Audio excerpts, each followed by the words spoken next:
नमस्कार मित्रों। जय हिंद, वंदे मातरम। आज मैं आप लोगों के साथ देश के चुनावी माहौल का बात करना चाहता हूं।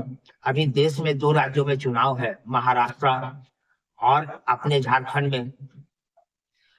इस चुनाव के माहौल में मैं देख रहा हूं कि पूरा देश की निगाह, पूरे देश के लोगों की निगाह इन दोनों चुनाव में टिकी हुई है।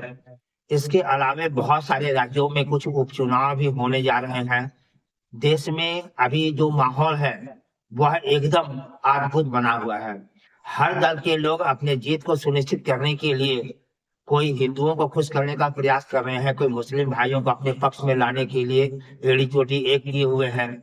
बीजेपी अपनी जीत को सुनिश्चित करने के लिए अपने कार्यकर्ताओं को, अपने नेताओं को, यहाँ तक कि आरएसएस को भी लगा दिए हैं और सारे कोई घर घर जाकर के एकदम जीत के लिए लोगों को प्रभावित कर रहे हैं, अपना विकास का ब्लूप्रिंट बता रहे हैं, भविष्य में क्या करेंगे ये बता रहे हैं। महिलाओं को मुद्रा देंगे ये कहा जा रहा है और ऐसा कह करके सारे हिंदुओं को एक तरफ करने का प्रयास किया जा रहा है। यहाँ तक कि उनको मराठी स्मृति की भी याद दिलाई जा रही है कि शिवाजी महाराज ने जो है मुगलों के खिलाफ कितना कार्य किए थे। ये भी याद दिला करके उनके मराठा स्मृति को जो है उजागर करने का प्रयास किया जा रहा है, लोगों में गौरव गाथा को उत्पन्न करने का कार्य किया जा रहा है। दूसरी ओर जो कांग्रेस के दल वाले हैं वो मुसलमान भाइयों का वोट को एक तरफा करने में ही लगे हुए हैं। इससे चुनाव के माहौल में ऐसे ऐसे बातें कहे जा रहे हैं कि कहीं ना कहीं देश का वातावरण जो है दूषित हो रहा है। इसका प्रतिकूल प्रभाव समाज पर पड़ने लगा है।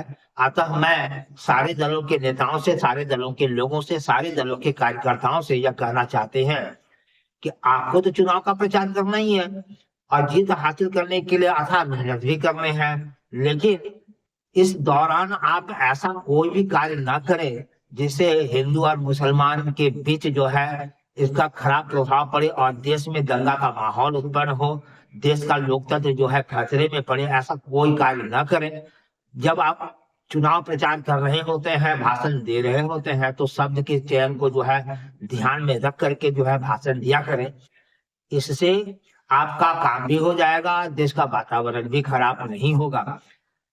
और जहां तक भविष्य की बात है, मैं देश के लोगों से यह निवेदन करना चाहता हूं कि देखिए, आप उसी दल को वोट दीजिए जो देश को आगे ले जा सकता है, जिसमें देश को आगे बढ़ाने की क्षमता है, देश को विकसित बनाने की क्षमता है। आप खुद निर्णय लीजिए और उसी वोट दल को जिताइए जिसके आपकी नजर में जो देश के लिए जो है अच्छा कार्य कर सकता है। ये क्या कह रहे हैं नहीं कह रहे छोड़ दीजिए। आप जनता हैं, आप बहुत जानते हैं, आपका बहुत ज्ञान है राजनीति में, इसलिए देश के हित में जो दल सही है उन्हीं को वोट दे करके जिताइए और एक तरफा जिताइए। दो तरफा तीन तरफा मत जिताइए। ये देश के लिए हितकारी, राज्य के लिए हितकारी नहीं होता है। 5 साल सरकार नहीं चलते हैं, जिसको भी जिताना है बहुमत से जिताना है, ताकि बिना हिचक का 5 साल जो है सरकार चल सके और देश के विकास को, राज्य के विकास को बढ़ावा मिल सके। और जहां आप बहुमत नहीं देते हैं वहां टांग खींचने वाली प्रथा प्रारंभ हो जाती है और इसका बहुत ही प्रतिकूल प्रभाव विकास पर पड़ता है। इसलिए सारे लोग जो वोटर हैं वो बहुत सोच समझ करके अपने वोट का प्रयोग करें और राज्य के हित में ही ऐसी सरकार का गठन करें जो राज्य का विकास कर सके। जय हिंद, वंदे मातरम।